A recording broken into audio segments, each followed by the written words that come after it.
大家好，欢迎来到学识 Plus。今天我要给大家介绍由和田秀树先生所著的《防止老化的100个习惯》这本书。今天视频的内容包括以下3个部分：第一，预防大脑老化的行为方式；第二，预防老化的饮食方式；第三，预防老化的运动方式。首先是第一部分，预防大脑老化的行为方式。书中介绍的第一个方法是，与其担心健忘，不如警惕是否变得沉默寡言。随着年龄的增长，许多人会觉得自己的记忆力逐渐衰退，比如感到健忘症加重。实际上，记忆力不仅包括记住信息的输入能力，还涉及提取和回忆信息的输出能力。而这两者中，负责回忆的输出功能主要依赖大脑的前额叶。前额叶是大脑中最早开始老化的区域之一，一些人甚至在40多岁时就会出现显著的退化迹象。当前额叶功能衰退时，回忆会变得困难，记忆输出能力下降。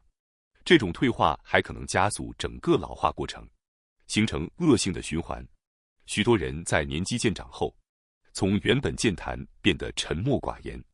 这通常与前额叶功能减退有关。如果再加上长期闭门不出，仅进行简单的家庭对话，老化进程会进一步加快，与人交流变得更加困难，前额叶的退化问题将愈发严重。因此，比起对记忆力下降的忧虑，更应该关注自己是否变得沉默寡言。记忆的输入能力可以通过多种方法来补救，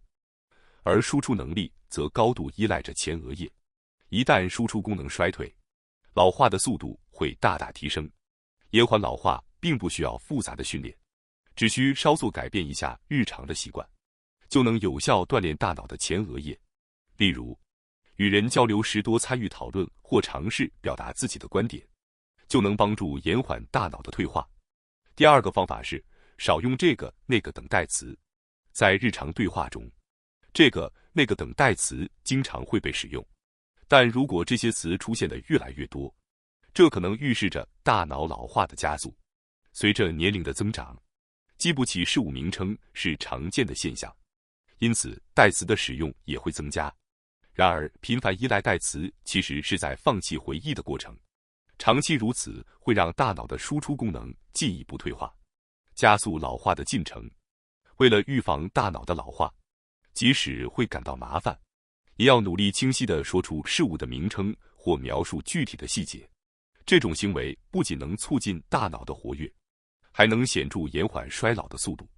清晰表达和精准用词不仅是对自己脑力的锻炼，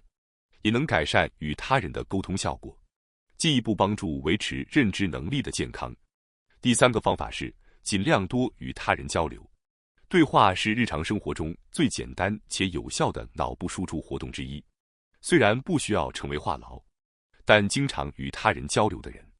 即使年岁渐长，依然能保持大脑的年轻状态。在对话的过程中，大脑会高速运转。在听别人讲话时，颞叶负责处理听觉；在理解内容时，维尼克区发挥作用；在表达观点时，前额叶的布洛卡区以及控制口腔、舌头的运动区都会被激活。同时，对话中出现的意外回应也会对前额叶形成良好的刺激，进一步提升其活跃度。通过对话，大脑的多个区域能得到全面的刺激。如果生活中缺少交流，长时间沉默寡言，缺乏互动，大脑的活跃度会大幅下降，老化的速度会加快，甚至会导致脑部的萎缩。研究表明，与其埋头进行计算题等脑力训练，不如多与人交流，开怀大笑，这对预防大脑老化的效果更加显著。第四个方法是，年长后也要成为值得依赖的人。在步入老年后，许多人认为可以放下责任，专注于过自己的生活。然而，完全与社会脱节可能会加速身心的老化。这时，参与志愿活动或社区服务是延续社会联系的绝佳选择。在职场或家庭中积累的经验与技能，仍然能够在这些活动中发挥作用。例如，喜欢园艺的人可以参与公园的管理工作，对建筑感兴趣的人可以协助社区的简单修缮。只要找到感兴趣的领域，就能在志愿活动中扮演适合自己的角色，成为一个被他人信赖的人。如果将志愿活动视为一种义务，可能会感到压力，但若将其看作兴趣爱好，就能轻松融入其中，同时维持与社会及他人的联系。这种联系不仅能延缓大脑老化，还能带来成就感和幸福感。相关研究也提供了科学依据。美国哈佛大学公共卫生学院对50岁以上的13000人进行了一项为期4年的追踪调查，探讨志愿活动对身心健康的影响。结果显示，每年志愿服务时间超过100小时的人，死亡率比未参与志愿活动的人低44%，身体残疾风险降低了17%。此外，这些人更倾向于保持积极情绪，并与朋友维持良好的关系。研究表明，志愿活动不仅能造福社会，也能显著提升参与者的健康与活力。想要延长健康寿命，保持身体和心灵的年轻状态，可以从现在开始尝试参与志愿活动，特别是在退休后，更应该积极地投身其中。接下来是第二部分，预防老化的饮食方式。本书介绍了著名的时间营养理论。该理论强调，不同器官在一天中的活跃时间和休息时间各不相同，依据器官的活动规律调整饮食，能够有效减轻内脏负担，并降低细胞炎症的风险。按照这一理论，可以根据早、中、晚3个时间段的器官活动状态，调整饮食习惯。首先是早餐时间，清晨是肝脏功能最活跃的时间，此时脂肪代谢和蛋白质合成尤为旺盛，因此早餐应注重摄入富含能量的脂肪和构建新细胞所需的蛋白质，例如选择鸡蛋、鱼类或鸡肉等高蛋白、高脂肪的食物。同时，适量摄入碳水化合物也有助于促进能量代谢。需要注意的是，由于早晨身体的水分代谢较低，胰岛素分解糖分的效率偏低，建议避免摄入含糖量高的食物，如甜味咖啡或涂满果酱的面包，以减少身体的负担。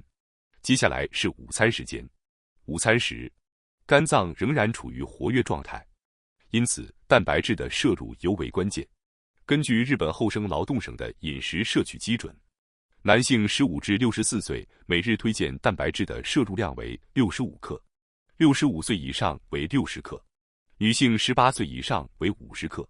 以下是一些常见食物的蛋白质含量：100克瘦牛肉含22.5克，100克鸡腿肉含27克，1个煮鸡蛋含6.6克，1盒纳豆含6.6至8.3克。虽然每日推荐摄入量看似较多，但将其分配到早、中、晚3餐中即可轻松满足。此外，午餐还应该多摄入蔬菜，尤其是生菜，因其富含维生素和镁，有助于代谢循环。在食用沙拉时，建议搭配特级初榨橄榄油。橄榄油中的多酚和维生素 E 具有极强的抗氧化作用，有益于身体的健康。接下来是下午点心。下午时分，身体的水分代谢逐渐活跃，胰岛素分泌量增加，此时适量摄入甜食对身体的负担较小，也是一天中最不容易发胖的时段。时间营养理论建议选择抗氧化效果较强的点心，例如可可含量70%以上的黑巧克力、蓝莓或草莓。这些食物不仅能满足口腹之欲，还能帮助我们抗衰老。最后是晚餐时间，晚间肝脏的代谢功能逐渐减弱，因此晚餐应减少肉类的摄入。由于水分代谢也减缓，需控制糖类、碳水化合物和水果的摄入量，选择清淡、易消化的饮食是更为理想的选择。例如，